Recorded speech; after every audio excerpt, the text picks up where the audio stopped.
Hello everyone, my name is Jatinder Kumar. I belongs to Ghaziabad from UP. दोस्तों मेरी जो graduation है वो 2012 में हुई। ग्रेजुएशन में मैंने बीटेक किया मैकेनिकल इंजीनियरिंग में, जो कि गाजियाबाद से ही सुंदरदीप इंजीनियरिंग कॉलेज से की। उसके बाद से ही दोस्तों मैं टीचिंग फील्ड से जुड़ा हो रहा हूँ। मैथमेटिक्स मेरा फेवरेट सब्जेक्ट रहा है। 10th क्लास में भी मैथमेटिक्स में मैंने अच्छा स्कोर किया था। 10th 12th बीटेक में मेरा फेवरेट सब्जेक्ट रहा है। और उसके बाद ही दोस्तों मैंने कई polytechnic college, BTech college, government ITI और प्राइवेट आईटीआई में टीचिंग की है।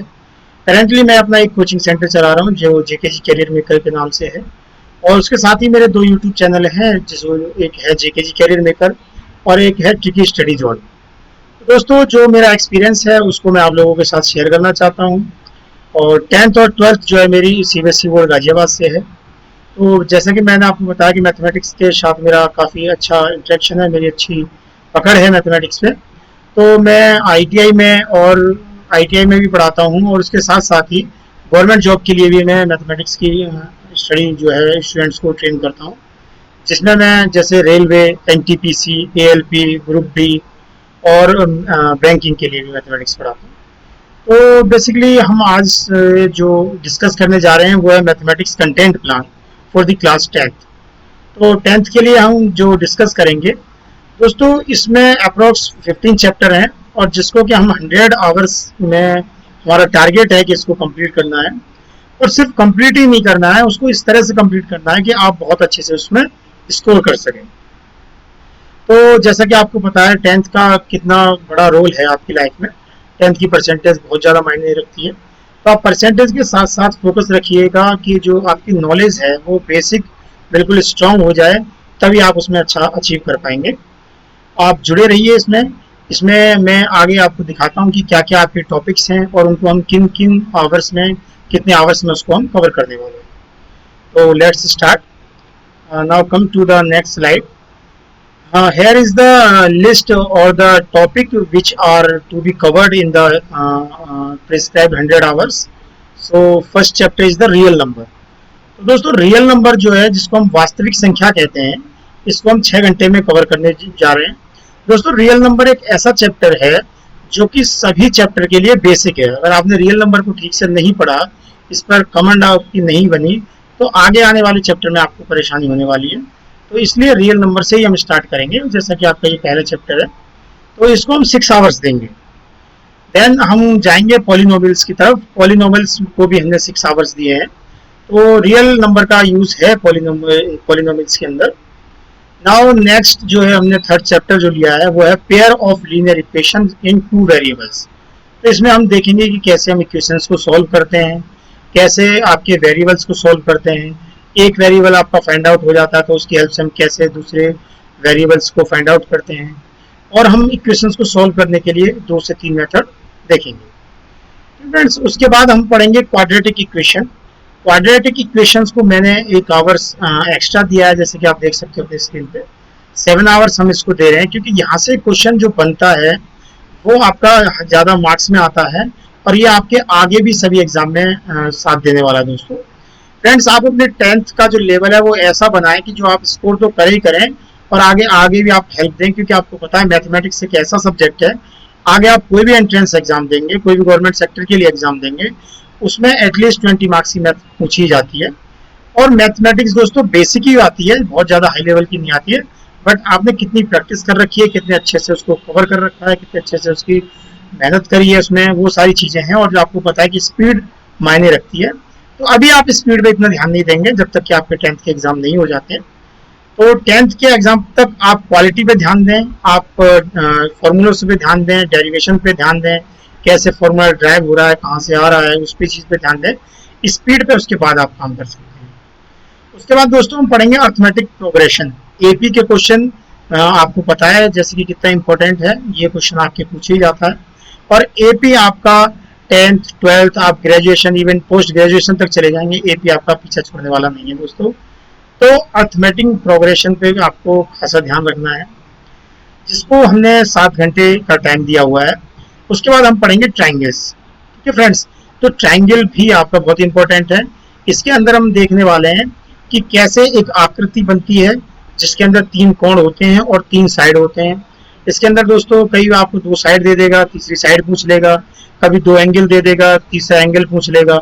इसके अंदर कुछ हम थ्योरम्स भी देखेंगे, ट्रायंगल्स के टाइप देखेंगे। ठीक है फ्रेंड्स, काफ़ी अच्छा चैप्टर है और आपको लिए इंटरेस्टिंग चैप्टर है, जिसको हमने 6 आवर्स दिए हैं।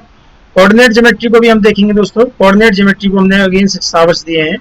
इसके अंदर आपको जिन स्टूडेंट्स का 9th में या 8th में उन्होंने ठीक से नहीं पढ़ा है, उनको थोड़ी सी दिक्कत होने वाली है, but don't worry, we are here. तो मैं आपको हर तरीके से अलग अलग टीचिंग एड्स यूज़ करके, ग्राफ्स यूज़ करके आपको समझाने वाला हूँ। तो उसके लिए आप डोंट वेरी, क्योंकि दोस्तों मेरा जो टीचिंग स्टाइल है वो थोड़ा सा डिफरेंट है। मैं ट्रिक्स के साथ समझाता हूँ। जैसा कि मेरा एक चैनल, यूट्यूब चैनल का नाम ही ट्रिकी स्टडी जोन है, तो वहाँ पे मैंने बहुत सारी ट्रिक्स बना रखी हैं, और ये ट्रिक्स दोस्तों कहीं की कॉपी पेस्ट नहीं है, मेरी खुद की ट्रिक्स है। जैसे आप देखेंगे तो आपको इंटरेस्ट क्रिएट होगा, आपको समझ में आएगा। सर्किल्स जिसको हम वृत्त कहते हैं, तो उसको भी हम पढ़ेंगे। अब इसके सर्किल के अंदर हम पेरीमीटर देखेंगे, रेडियस देखेंगे, डाया देखेंगे, आर्क देखेंगे, कॉर्ड देखेंगे। तो ये सारी चीज़ें आपको समझ में आएंगी। जब आप सर्किल समझ लेंगे तो आगे आगे चल के आपको क्यूबॉइड भी समझ में आएगा, और रेक्टेंगल भी समझ में आएगा, सरकमफेरेंस भी समझ में आएगा। तो ये सारी की चीज़ें आपको जब समझ में आएंगी, जब आपका बेसिक बिल्कुल क्लियर होगा। ठीक है, कंस्ट्रक्शंस देखेंगे। कंस्ट्रक्शंस जब तक आप नहीं देखेंगे तो सर्किल और ट्रायंगल को समझने में आपको दिक्कत होगी। कई थ्योरम्स हैं, उनको आपको समझने में थ्योरम प्रॉब्लम होगी। तो इसलिए किसी भी चैप्टर को आपको हल्के में नहीं लेना है, बहुत ही डीपली स्टडी करनी है। और आपको कैसे गाइड करना है उसके लिए हम हैं, अवेलेबल हैं। आप जुड़े रहिएगा, और कैसे कैसे आपको पढ़ना है उसके लिए हम प्रॉपर गाइड आपको करते रहेंगे। उसके बाद है दोस्तों area related to the circles. ठीक है, तो जो आपका सर्किल है, जो आपका वृत्त है, उसका कैसे आपको एरिया निकालना है, कैसे हाफ सर्किल का एरिया कैलकुलेट करना है, कैसे आपका क्वार्टर सर्किल का एरिया आपको कैलकुलेट करना है। ठीक है फ्रेंड्स, और कई बार आपको एक टिपिकल ज्योमेट्री मिल जाती है, जिसमें जैसे ट्रायंगल है, एक सर्किल को ऐड कर दिया, एक क्यूब को ऐड कर दिया, तो उस तरह के भी आपको क्वेश्चन देखने को मिलेंगे। नेक्स्ट है हमारा surface area and volume. Friends, तो पहले आप एरिया समझेंगे, अगर आपने एरिया समझ लिया तो वॉल्यूम को समझने में कोई खासा दिक्कत नहीं होगी, और इसको समझने में हमने 6 आवर्स दिए हैं। दोस्तों ये जो स्टडी प्लान है, जिसमें मैंने आपको टोटल 100 आवर्स दिए हैं, और मेरा टारगेट यही है कि 100 आवर्स के अंदर अंदर आपका पूरा का पूरा सिलेबस कंप्लीट कराना है। दोस्तों मेरा टारगेट सिर्फ आपको सिलेबस को कंप्लीट कराना नहीं है, एक एक टॉपिक आपकी फिंगर टिप पे होगा, आपके माइंड में एक एक फॉर्मूला सेट होगा। आपको रटना कुछ नहीं है, कौन सा फॉर्मूला कहाँ से ड्राइव हुआ, कैसे उसका रिजल्ट आया, कैसे उसको अप्लाई करना है, कहाँ कहाँ उसका एप्लीकेशन है, वो सब कुछ हम डिस्कस करेंगे। उसके बाद हम पढ़ेंगे दोस्तों एरिया सरफेस की हमने बात कर ली, इंट्रोडक्शन टू द ट्रिग्नोमेट्री। ठीक है दोस्तों, ट्रिग्नोमेट्री को हम त्रिकोणमिति कहते हैं, और इसका बहुत बड़ा यूज है, ये सिविल इंजीनियरिंग में बहुत ज़्यादा यूज होता है। और दोस्तों जैसे कि आपको मान लीजिए कोई हिल पहाड़ी है, और उसकी आपको हाइट नापनी है, तो आपको नीचे से ऊपर तक जाने की जरूरत नहीं है। With the help of angles आप कैलकुलेट कर सकते हैं कि उसकी हाइट कितनी है। तो बहुत बड़ी बड़ी जो इमेजेस होती हैं, बहुत बड़ी बड़ी जो फिगर्स होती हैं, तो उनमें उनकी कैलकुलेशन के लिए आपका ये बहुत ज़्यादा यूजफुल है, और ये प्रैक्टिकल लाइफ में भी आपके लिए बहुत ज़्यादा यूजफुल है। नॉट इवन द 10th और 11th 12th क्लास, ये आपके लाइफ में भी बहुत ज़्यादा काम आने वाला है। दोस्तों तो जैसा मैंने अभी आपको बताया, हम उसकी कुछ एप्लीकेशंस भी देखेंगे ट्रिग्नोमेट्री की। आप देख सकते हैं आपकी स्क्रीन पे मैंने 15 चैप्टर ले रखे हैं, जिसमें से कि मैंने 5 चैप्टर को बोल्ड कर रखा है। दोस्तों बोल्ड करने का मतलब यहाँ पे ये है, इसका सेंस यहाँ पे ये है कि ये चैप्टर आपके 15 चैप्टर्स में से इंपॉर्टेंट तो आपके 15 के 15 है, बट ये 5 चैप्टर आपके बहुत ज़्यादा इंपॉर्टेंट हैं from the point of view of your 10th exam, और आपके जो आगे एंट्रेंस एग्जाम होने वाले हैं। तो इसमें मैंने क्या क्या हाईलाइट कर रखा है, real number, polynomials, pair of linear equation in 2 variables, quadratic equation and applications of the trigonometry. तो आप सभी पे फोकस रखेंगे, बट इन पे थोड़ा सा आपका कंसंट्रेशन ज़्यादा होना चाहिए। नेक्स्ट है statics.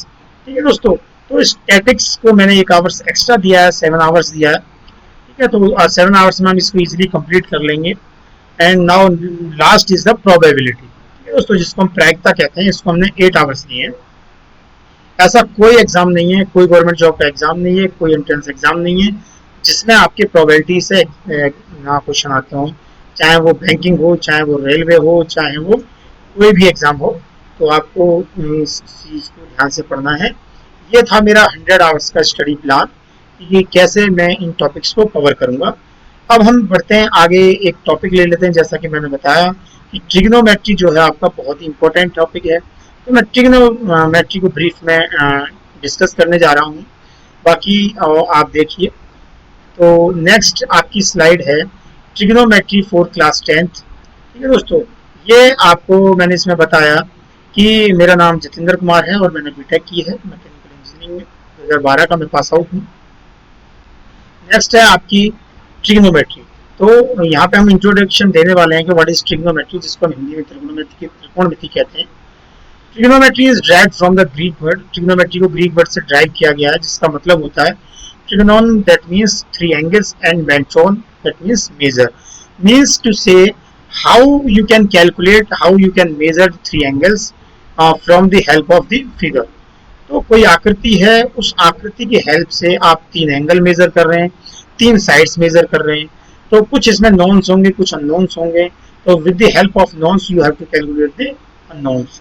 This is the finally target of the trigonometry, and it is very useful in your practical life also. So next point is trigonometry is a branch of mathematics which deals with the triangles. Now I think you can understand what is trigonometry.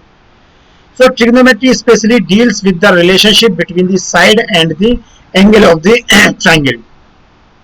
तो जहाँ की हमने बताया कि triangle क्या है, आपकी जो साइड्स है और एंगल्स है उनका एक कोऑर्डिनेशन है, जिसमें आपके ट्रिग्नोमेट्रिक फंक्शंस हम यूज करेंगे। ट्रिग्नोमेट्रिक फंक्शन का मतलब यहाँ पे कुछ फॉर्मूलोस है, कुछ this set of formulas which are also known as trigonometric functions and with calculation based on these functions. So now come to the next slide. यहाँ पे हमने एक एग्जांपल लिया है राइट एंगल ट्रायंगल, जिसको हम समकोण त्रिभुज भी कहते हैं। तो दोस्तों समकोण त्रिभुज क्या होता है? The angle which have one angle is of 90 degree. A triangle in which one angle is equal to 90 degree is called the right angle triangle और समकोण त्रिभुज। तो दोस्तों आगे जब हम देखेंगे तो ट्रायंगल के सभी टाइप देखेंगे। यहाँ तो मैं थोड़ा सा आपको इंट्रोड्यूस करा रहा हूँ दैट व्हाट इज ट्रिग्नोमेट्री। तो ट्रिग्नोमेट्री में हमने एक ट्रायंगल ले लिया जिसको हमने कहा समकोण त्रिभुज या फिर राइट एंगल ट्रायंगल। उसकी आइडेंटिफिकेशन क्या है कि एक एंगल आपका 90 डिग्री होगा और 90 डिग्री के सामने वाली जो साइड होगी उसको हम क्या कहेंगे? हाइपोटेन्यूज या फिर पॉइंट। सेकंड पॉइंट कह रहा है side opposite to the right angle is known as hypotenuse, जिसको हिंदी में कर्ण भी कहते हैं। नेक्स्ट स्लाइड में हम देखेंगे फिगर, उसमें एसी है। एसी क्या है? आपका हाइपोटेन्यूज है। दोस्तों एसी ये एयर कंडीशनर नहीं है, हमने एक साइड का नाम दिया है। ठीक है दोस्तों। So the next point is the other two side are known as legs और बेस एंड एल्टीट्यूड। तो ट्राइंगल में जैसा हमने बताया कि तीन साइड होती हैं, एक साइड को हम हाइपोटेन्यूज कहते हैं और इन साइड को हम लेग्स भी कह सकते हैं। जो बॉटम साइड होगी उसको हम बेस कह रहे हैं और जो परपेंडिकुलर साइड होगी उसको हम जनरली हम एल्टीट्यूड कह देते हैं। दोस्तों ऐसा जरूरी नहीं है कि जो हॉरिजॉन्टल साइड है वो आपकी बेस हो और जो वर्टिकल साइड है वो आपकी परपेंडिकुलर हो। It depends on the angle कि किस एंगल के रेफरेंस में आप बात कर रहे हैं, इसको हम डिटेल में समझेंगे। जनरली स्टूडेंट्स क्या करते हैं, जो हॉरिजॉन्टल साइड है उसको बेस कंसीडर कर लेते हैं और जो वर्टिकल साइड है उसको एल्टीट्यूड या परपेंडिकुलर डिस्कस कर लेते हैं, अंडरस्टैंड कर लेते हैं। Next point is AB and AC are the base and the altitude respectively. Now come to the next slide. यहाँ पे आप देख सकते हैं राइट एंगल ट्राइंगल है। Here AC is the hypotenuse which is also known as kern, and AB is the altitude adjacent and which is also known as perpendicular or lump. Now BC is the base opposite or it is also known as the Aadhaar or base. If we are talking about the angle A, that is angle BA and C, then BC will be the perpendicular. If we are talking about the angle ACB, that is AB will be the perpendicular. So we can understand that if we are talking about the angle A, then BC will be the perpendicular, and when we are talking about the angle C, AB will be the perpendicular. So don't forget this concept. Means to say that कि जहां angle की बात करी जा रही है उसके सामने वाली साइड जो है आपकी वो परपेंडिकुलर होगी। उम्मीद करता हूं आपको समझ में आ रहा होगा। अब एक हम थ्योरम की बात करते हैं जिसको हम पाइथागोरस थ्योरम कहते हैं। ये थ्योरम बहुत ही इंपॉर्टेंट है।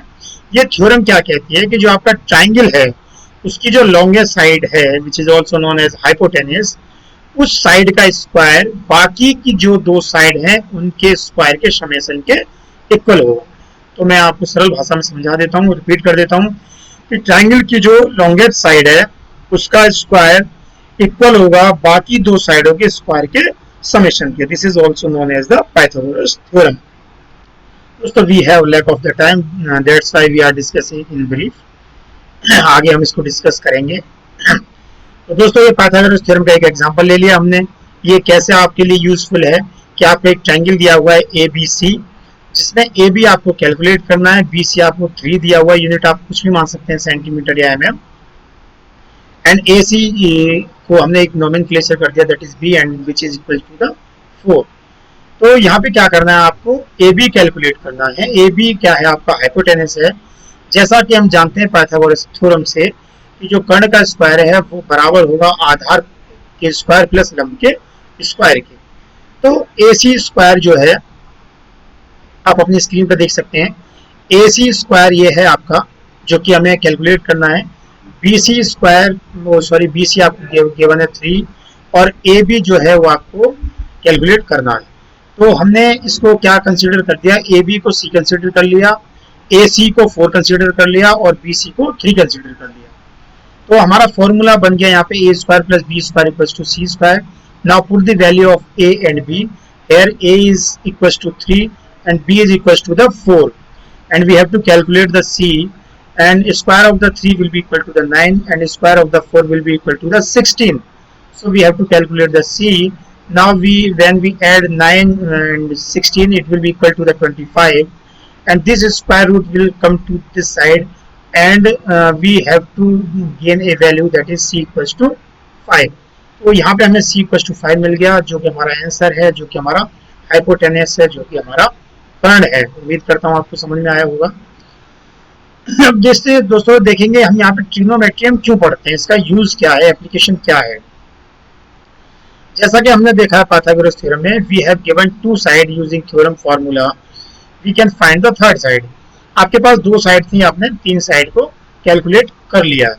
ठीक है दोस्तों, तो ये क्या है आपका पाइथागोरस थ्योरम का यूज है। ठीक है दोस्तों, और भी इसमें बहुत कुछ है। आज के लिए इतना ही दोस्तों, बाकी आप पढ़ते रहिए, हेल्दी रहिए, हंसते रहिए, मुस्कुराते रहिए। जय हिंद, जय भारत।